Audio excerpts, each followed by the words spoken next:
Pharmakeia, such arts are called, for they deal in pharmaca, those herbs with the power to work changes upon the world, both those sprung from the blood of the gods, as well as those which grow common upon the earth. It is a gift to be able to draw out their powers, and I am not alone in possessing it. Circe by Madeline Miller. Hello, witches, women, and other magical listeners. I'm Hannah, the bipolar bisexual host of this bi-weekly podcast of Witches and Women. Welcome to Season 2.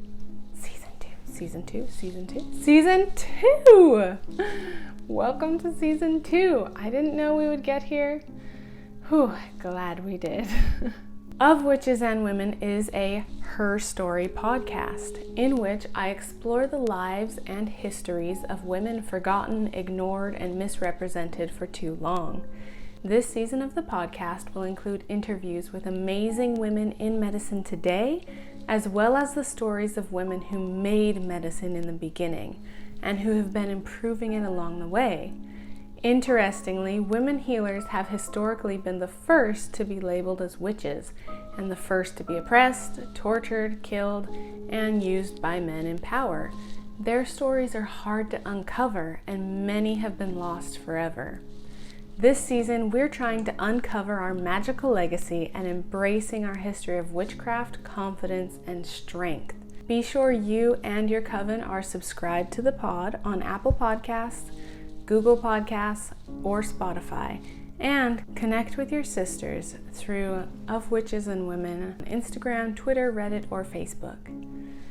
In the exciting new stuff department, both the Of Witches and Women shop and the Grimoire gallery have been updated with new merchandise and artwork reflective of our new season theme. Go to ofwitchesandwomen.com to visit the shop, where you'll find custom magical merchandise. Lots of new merchandise is limited edition, of course, so get it soon. This season, in light of our theme of witches and women in medicine and the global pandemic that we are all experiencing together and apart, proceeds from every purchase of the Witches Made Medicine limited edition t-shirt and stickers will be donated to a nonprofit that we will research and choose together later in the season. So make sure that we're connected on social media so you can help make that choice. And once you have your swag, be sure to check out the Grimoire Gallery, our internet gallery curated by today's working artists and featuring art about witches and women in medicine. If you see something you like in the Grimoire Gallery, you can link to the artist portfolio site to see, share, or purchase more of their work. My show notes are also on the Of Witches and Women website, found in the Lamia library, and you can, of course, stream episodes directly from the Lamia library. Finally, while you're on ofwitchesandwomen.com, please subscribe to my newsletter, The Oracle, at the bottom of any page. Just scroll down and add your email address. The bi-weekly Oracle will start up again next month, and it will continue to tell these shorter, more obscure stories we won't get to cover on the show, share biographies of our Grimoire Gallery artists, and have other exclusive content.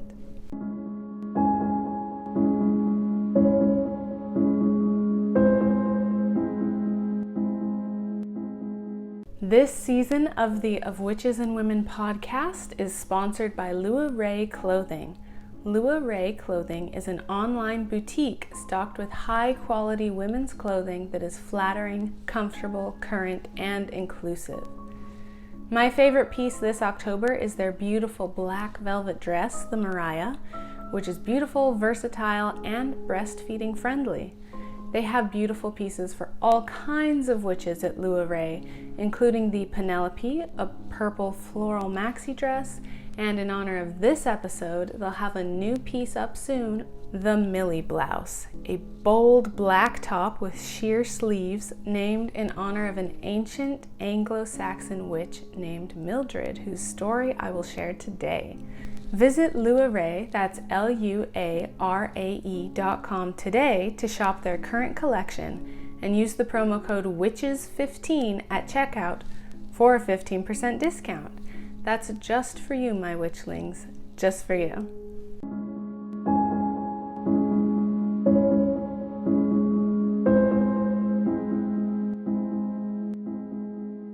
Oedipus, Aurelius, Theophrastus, Bombastus von Hohenheim, or as he christened himself, Paracelsus, was a medical scholar in the early 1500s. He was a pioneer in medicine during the medical revolution of the Renaissance. Paracelsus began as an army doctor and observed that keeping wounds clean and dry was more effective than covering them in mud and poultices in order to keep infection away. Woohoo!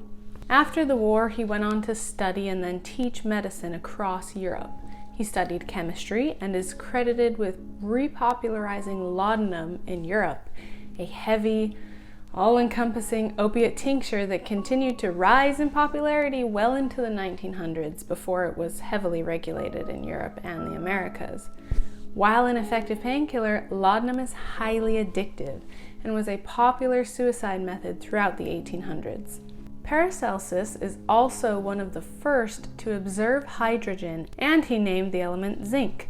As a teacher, he was highly unusual in that he invited dentists, barbers, and butchers to attend his lectures. These professions were the surgeons of the time, but because they were poor and considered dirty and unclean, they were not welcome in lecture halls and did not have degrees in medicine or science or anything beyond a rudimentary understanding of male anatomy, really. But they did the surgeries and operations. Paracelsus insisted that men of these professions be allowed in his lectures on chemistry and anatomy. He was one of the first intellectuals to argue that medicine was a practice on the body, not just an exercise in philosophy or a balance of the humors. In Paracelsus' time, witches were an easy target in Europe for public discontent. Witch hunting had been prevalent for many years, and it would get worse before it got better. While not always the case, many accused witches were actually poor midwives and healers. With their generational knowledge of herbs and anatomy passed down, the cunning women of the British Isles were the most accomplished healers available. However, they were the least formally educated and the most suppressed class of people. Because of the pagan roots of the poor Anglo-Saxons who relied on these village healers, the powerful and dominant Christian leaders probably saw a lot of strategic value in linking tenuous medical practices with devil worship. So, in the case of infection or calamity, it would be easy to blame a village witch for working with the devil against Christianity.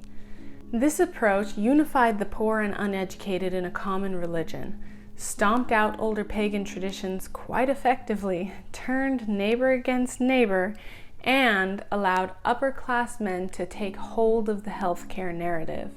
It's hard to blame Eve for all the pain of childbirth and the sin that comes along with it when her daughters know how to mix the contraceptive teas. They're the ones in the birth room comforting the mother, they're delivering the children, they're purging infection. It's a lot easier to convince people of God's unknowability and omniscience when the doctors and physicians in charge are men with little anatomical knowledge and no practical experience. This pattern is easy to see throughout history and frightening to identify repeating itself today. Speaking of which, please vote. Please make a plan right now. Turn off this episode, make a plan, vote. Get your ballot, fill it out, send it back in. It's incredibly important. Paracelsus was not a healthy man himself. He was incredibly volatile. He fought and argued with his peers and superiors, was kicked out of colleges. He was really dismissive of his lessers, and most importantly and least discussed by historians, he stole his foundational understanding of chemistry and anatomy from women. Paracelsus may have been a decent observer, a decent surgeon, whatevs. But the vast majority of his medical foundation, practices he claimed as his own ideas, were used by midwives for centuries before Paracelsus. He was smart enough to recognize the value and knowledge held by the cunning women that his peers dismissed as witches, and he was smart enough to listen to them and read their grimoires and watch them mix poultices that could clean up infections, slow bleeding, lower fever, and minimize pain.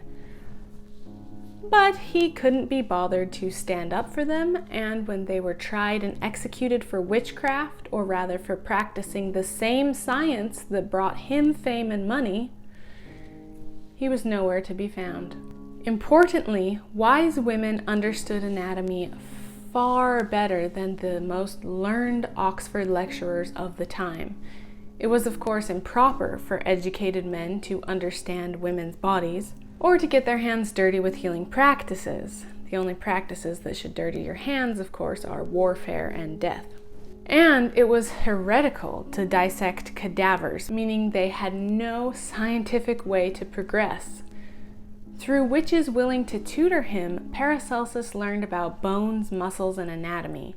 It was witches who have always known that cures for the body come from the body and the earth, not astrology or fate, and they taught this to Paracelsus. They taught him enough to become a successful battle surgeon, but seeking his own glory, Paracelsus stole their knowledge, repackaged it as his own discoveries and brilliance. He was willing to teach the barbers and the dentists about anatomy, but not willing to disclose his own sources.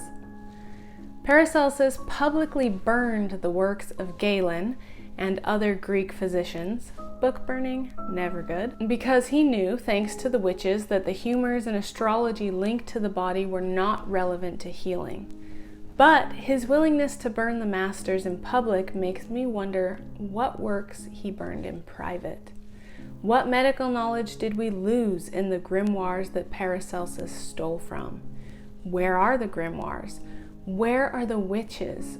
Who are the real women physicians and scientists that made Paracelsus' rise to fame possible? Late in his life, Paracelsus admitted that he stole much of his pharmakeia from cunning women, calling them sorceresses. But that's barely a footnote in his history. For centuries, Paracelsus was hailed as a great prophet and healer. His knowledge of pharmakeia did change Western narcotics forever, but by his own admittance, it was never his knowledge, was it? While he was white enough, male enough, loud enough, he was more than loud enough.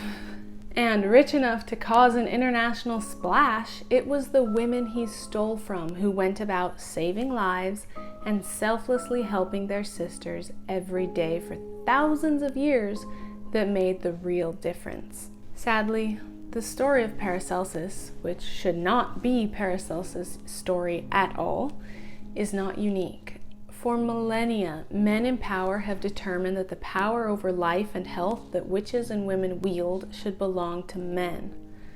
Last season, I told the story of Agnodike, possibly the first known female doctor.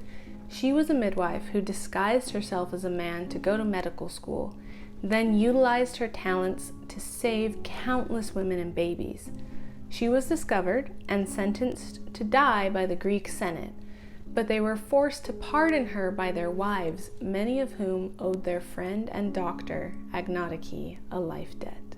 She was one of many women who were punished for trying to learn what men knew of medicine, but historically, men have consistently taken women's knowledge of medicine and claimed it as their own without account, profiting off of it by controlling people's health and socioeconomic status through medical information and treatment.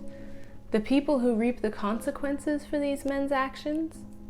Women, babies, the poor, and minorities. A few centuries before Paracelsus, in medieval Britain, several healing books, including Bald's Leech Book 3 and Lacunga, were commissioned by the Catholic Church and written by some monks. Their primary sources? The witches of the British Isles and their grimoires. Today, I'll tell the story of Mildred, an Anglo-Saxon witch from Bidford-on-Avon who practiced in the 6th century. Much like the unnamed witches who informed Paracelsus' medical theories and practices, Mildred's prolific spells, charms, and poultices are almost certainly a large portion of the cures and rituals passed down and later recorded for deification and Christian use in Bald's Leech Book 3, Lacunga, and others. Mildred, whose name means kingly and wise, died between 18 and 24 years old. But there's no doubt that in her short life she made a big difference in the lives of those around her. She is buried in a quite extravagant tomb for her time and place, surrounded by her medical tools. She lived in one of hundreds of small farming communities of pre-medieval Britain.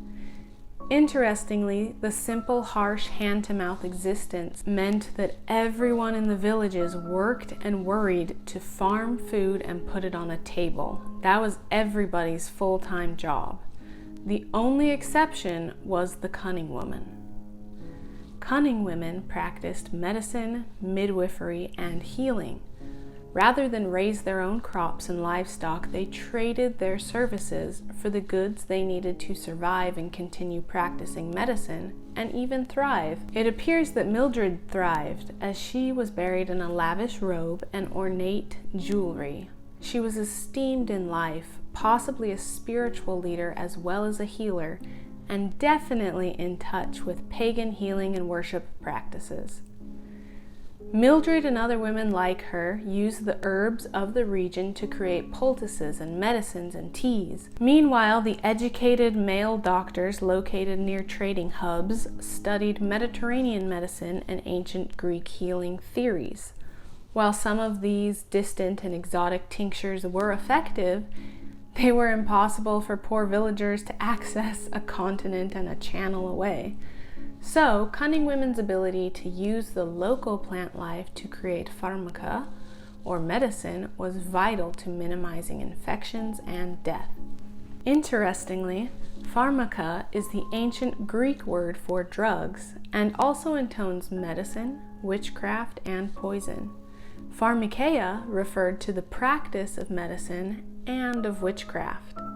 In Mildred's time, there was little to no difference between magic and medicine, and it was not until science began to progress and crusades against the people of the much further advanced Middle East that Europeans began to distinguish a difference between science and magic. It was during this time that alchemists began to become prevalent as some of the first recognized and distinguished scientists of the Renaissance.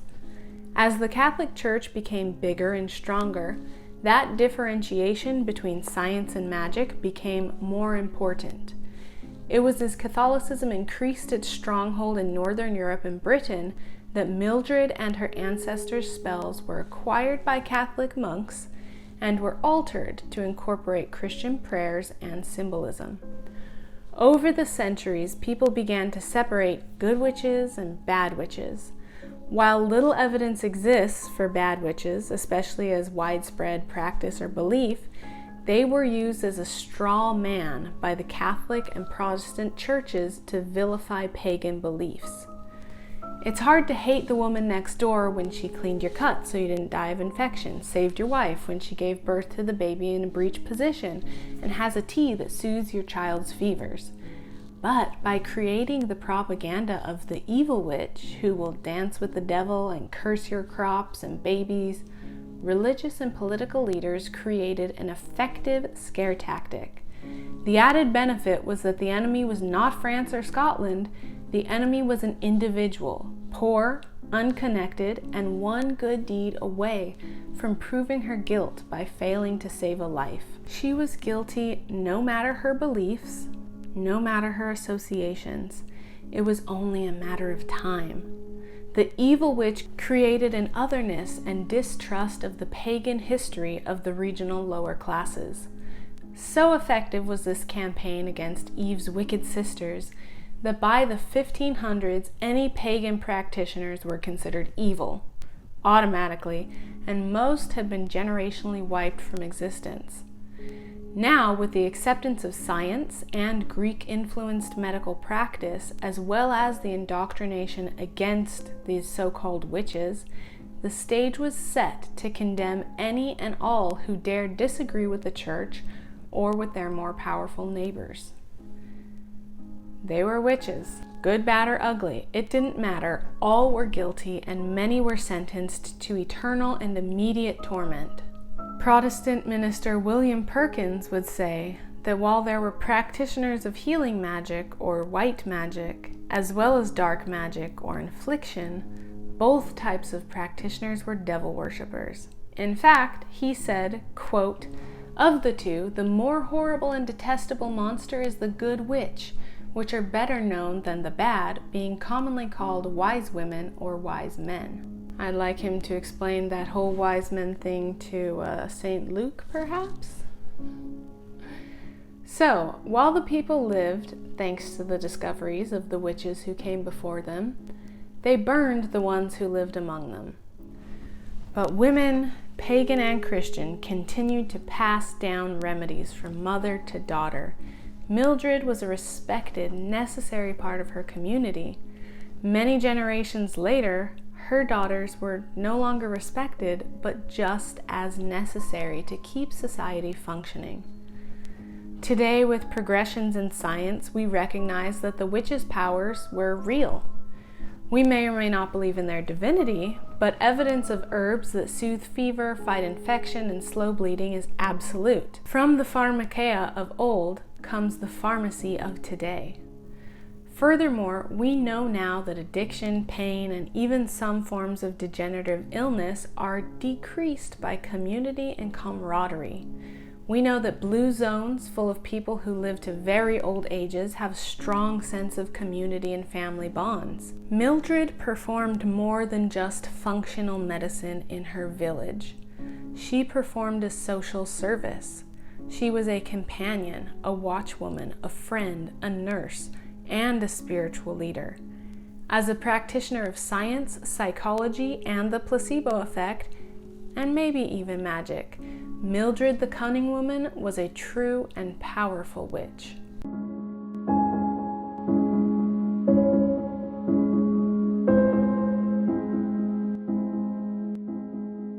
Thanks to a super kind and thoughtful letter from one of my listeners, I've decided to bring back spells at the end of each episode this season. Whether you believe in magic in a traditional sense or in a spiritual sense, or if you just appreciate taking a moment to pause and mindfully act or meditate, I invite you to take what you will from these last moments we share together at the end of each episode. Well before science proved the truth of their wisdom, ancient witches knew that honey was a powerful and nutritious substance. Honey has been proven to contain antioxidant, antibacterial, and anti-inflammatory properties. It's also a whole food, meaning it has all the nutrients necessary to sustain human life. For millennia, witches have harvested and eaten raw honey. They have also used it in poultices and salves to stave off infection and help heal wounds faster. If you have a small scrape or a mild burn at home, try honey as a form of topical relief instead of Neosporin or Vaseline. To do so, use clean hands to dab pure raw honey onto your clean wound a few times a day until new skin forms. What is raw honey? Why is this important? Well, raw honey is exactly what it sounds like. Honey straight from the source that has not been pasteurized, diluted, or had any ingredients added to it. No water, no sugar, no flavors. Here's a pro tip. Raw honey never spoils. They found it in pyramids 3,000 years later, totally edible. And the FDA does not require you to put a list of ingredients on it, since the only ingredient is honey.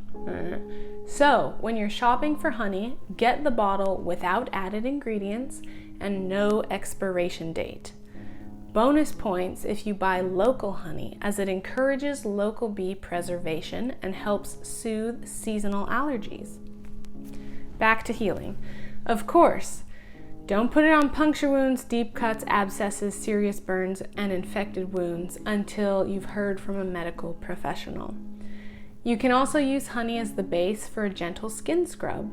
To make a scrub, combine 2 tablespoons raw honey, 1/3 cup sugar, and 1 tablespoon of olive oil. You can also add a little pinch of cinnamon or 1 to 3 drops of an essential oil of your choice, depending on how you want to enhance your scrub. Try lavender for spiritual or magical enhancement, rosemary for beauty and confidence, or eucalyptus for healing and protection. Once combined, gently rub onto your face in small circles. This is a good time to reflect. There's power in our thoughts and our inner dialogue. Intentionally evaluate yours as you take this moment to take care of yourself. Then rinse off the scrub with lukewarm water and wipe off your face gently with a cotton ball soaked in witch hazel before moisturizing. Ta-da! Store your scrub in the refrigerator and use it all within a few months of mixing because it's all fresh, real ingredients. That's a wrap on today's episode. Thank you so much for listening. Be sure you and your coven are subscribed to Of Witches and Women on Apple, Google, or Spotify, and please write me a magical review on your podcast app so others can find and enjoy the show as well. Connect to me and the pod on social media, and look up ofwitchesandwomen.com for even more great content and to subscribe to the Oracle. Stay fierce, witches, and I'll catch you next time.